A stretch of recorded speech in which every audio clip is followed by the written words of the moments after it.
তোমরা কোনোদিন দেখো নিজে দেখো, দেখো তোমার শাশুড়ি ভিডিও, ও কি করতেছে। তুমি কোথাও যাও না, তুমি এখানেই থাকো। আমার বরকে ডাকে নিয়ে আসবো, তোমরা ডাকে নিয়ে আসো, আমার বরকে ডাকে নিয়ে আসো। ছেলের বুদ্ধিমত্তার জেরে মোবাইলে বন্দি বাবার গোপন কল রেকর্ড, পরকীয়া হলো ফাঁস। স্ত্রী চাইছেন এমন জঘন্য স্বামীর হোক কঠোর শাস্তি।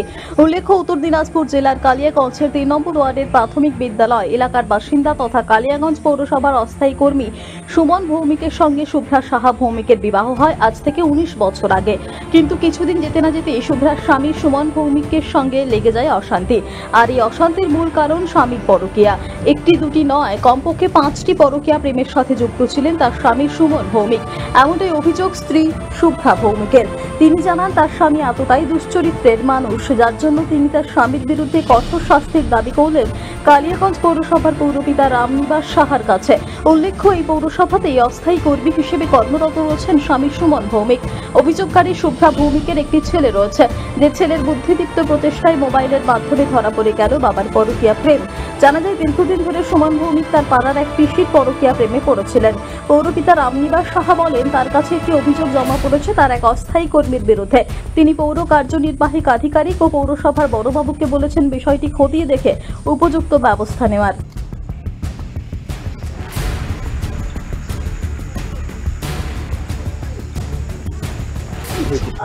সমস্যাটা আজকে 8-9 মাস ধরে আমার পিসি পাড়াতেই LIC অফিসের ক্যান্টিন চালায় আমার পিসামশাই নিতাই সাহা, তার বউ ভারতী সাহা, আমার পিসি হয় সম্পর্কে। তো আজকে 9 মাস ধরে ওদের সম্পর্ক। আমার হাজবেন্ডের সঙ্গে আমার পিসির, আমার হাজবেন্ডের নাম সুমন ভৌমিক, পৌরসভায় ট্যাক্স ডিপার্টমেন্টে ক্যাজুয়ালে চাকরি করে। হ্যাঁ, এবার হাজবেন্ডকে বলতে যাই তো আমাকে ধরে ধরে মারে। এবার 1.5 মাস ধরে আমাকে সমানে মারছে, রাত্রি 1:30 থেকে 4:30 পর্যন্ত মারে আর বলে বাইরে থেকে বের হয়ে যা। কেন? কারণ কি? কারণ হচ্ছে তুই অনেকদিন ধরে মানে অন্য ছেলের সঙ্গে সম্পর্ক, আমাকে উল্টা সন্দেহ করে। হ্যাঁ, আমি বলছি আমার নামে প্রমাণ নিয়ে আসো, কোনো অসুবিধা নেই। মানে 19 বছর আগে যে আমি ইয়ং ছিলাম, সেই ইয়ং কালে আমার সঙ্গে 10 জন দেখেন লাগতেই পারে, 10 জন প্রপোজ করতেই পারে। তাই জন্য 10 জনের সঙ্গে আমি সম্পর্ক করিনি, তোর সঙ্গে প্রেম করছি, তোকেই বিয়ে করছি। এমনকি ওর পাড়ার ছেলেরা আমাকে হেল্প করছে, ছিল না ব্যাপার আমার কোনো সময়, ওকে প্রেম করছি, ওকে বিয়ে করছি। এবার পাড়ার লোকেরাও সবাই বলছে যে আজকে 19 বছর ধরে আমি মার খেয়ে খেয়ে মরছি, একের পর এক সম্পর্ক, এটা দিয়ে 5 নম্বর সম্পর্ক। এতদিন আমি মিডিয়াও করিনি, থানাও করিনি, কিছু করিনি। তবে পৌরসভায় জানতে পারলেন আমি মোবাইলে আমার ছেলেকে আমি মার খাওয়ার পরে আমি 7 দিন হলো বাড়ি ছাড়া হচ্ছি। বাড়ি ছাড়া এমন একটা বাড়িতে গিয়ে আছি, হাতে টাকা পয়সা নাই, না খাওয়া দাওয়া ঘুম কিছুই হচ্ছে না। আছি ওখানে, লাইট নাই, ফ্যান নাই, কল নাই, কত কষ্টে আছি। আজকে আমার মাসির বাড়িতে এসে ঘুরতে পারায়, মাসির বাড়িতে এসে আমি কাপড় চোপড় কাচ্ছি, স্নান করছি, করে আমি এগুলো খুঁজে বেড়াচ্ছি। আমার ছেলেকে বলছি একটু প্রমাণটা পেলে পাঠাস। বলে কি মা আমি প্রমাণ হয়ে গেছে, 1:30টার সময় রাত্রি বাবা আমাকে ঘুম পাড়ায় দিয়ে ফোনে কথা বলে, ভিডিও কলিং, আমি তোমাকে হোয়াটসঅ্যাপে পাঠিয়ে দেবো, কিন্তু আমি যে পাঠাবো সেটা কিন্তু কোনোদিন লিক আউট করো না। ঠিক আছে। তারপরে আমাকে আমার ছেলে পাঠানোর পরেই আমি থানায় গেলাম। থানায় আজকে অফিসাররাও, একটা অফিসার ছিল, বললো যে হচ্ছে আজকে তো কেউ নাই, কালকে ফোর্স পাঠানো হবে। তো আমার আর সহ্য হচ্ছে না এগুলো দেখে, যে আমি ভাবছি যে আজকে একটা কিছু করা হোক, হয় এদেরকে বিয়ে দেওয়া হোক, নাহলে পাড়ার থেকে উচ্ছেদ করে দেওয়া হোক। কারণ আমি এগুলো সহ্য করতে পারছি না, নিজে একটা সৎ চরিত্রের, তো আমি এগুলো অসৎ মানুষদেরকে দেখতে পাই। হ্যাঁ, না উনি আমাকে অভিযোগ করে গেছেন, তার আগেও অভিযোগ করছিলেন ওনাদের স্বামী স্ত্রীর মধ্যে একটা বনিমানা নাই, এটা ঠিক। তারপরেও উনি যে একটা ভিডিও প্রোভাইড করছেন সেটা আমি দেখিনি, কিন্তু আপনাদের মুখেই শুনছি। হ্যাঁ, যে আমার স্বামী অন্য স্ত্রীর সাথে সম্পর্ক আছে, সেটা নাকি ওনার কাছে ভিডিও আছে, প্রমাণ সহ।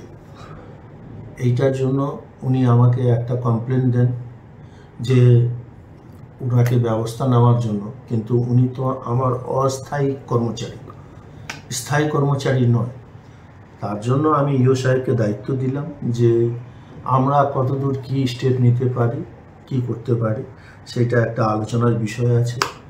আমি বড়বাবু এবং ইও সাহেবকে ওই দায়িত্বটা দিয়েছি। দেওয়ার পর আমরা একটা আলোচনার মাধ্যমে একটা স্টেপ অবশ্যই নেব। উত্তর দিনাজপুর থেকে নিজস্ব প্রতিনিধির রিপোর্ট, টিভি নিউজ 10।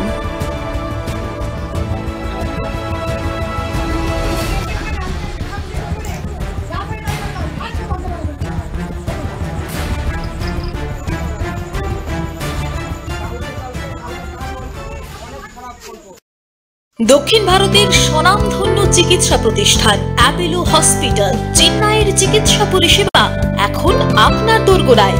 আমাদের এখানে রয়েছে অত্যাধুনিক দন্ত চিকিৎসা, টেলিমেডিসিনের ব্যবস্থা, লো রেডিয়েশন সিটি স্ক্যান, অত্যাধুনিক প্যাথোলজি ল্যাব, ইন্ডোস্কোপি, ইউএসজি, সব রকমের ভ্যাকসিনেশন ও কার্ডিয়াক কেয়ার ফ্যাসিলিটি। শিল্পাঞ্চল দুর্গাপুরের অ্যাপেলো ক্লিনিকে চেন্নাইয়ের সমস্ত সফল ডাক্তারের পরামর্শ আপনি এখানে বসেই পেয়ে যাবেন। ডাক্তারের সঙ্গে আলোচনা থেকে শুরু করে ট্রিটমেন্ট সবই এখন অ্যাপেলো ক্লিনিক দুর্গাপুরে। তাই আর দেরি না করে চিকিৎসা সংক্রান্ত সব সমস্যার সমাধান করতে আজই আসুন অ্যাপেলো ক্লিনিক দুর্গাপুর। আমাদের ঠিকানা আরা শিবতলা রোড, মুচিপাড়া, দুর্গাপুর, তপবন সিটির সন্নিকটে। যোগাযোগ এবং বুকিং নাম্বার 8927800447, এছাড়াও 8670909033।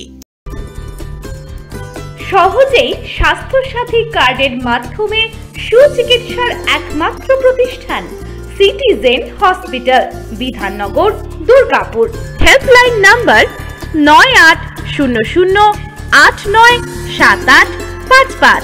অ্যাপয়েন্টমেন্টের জন্য ফোন করুন 7477783932 কিংবা 9933475697 এই নম্বরে। সবার আগে খবরের আপডেট পাওয়ার জন্য সাবস্ক্রাইব করুন আমাদের ইউটিউব চ্যানেল এবং ক্লিক করুন বেল নোটিফিকেশন আইকনে।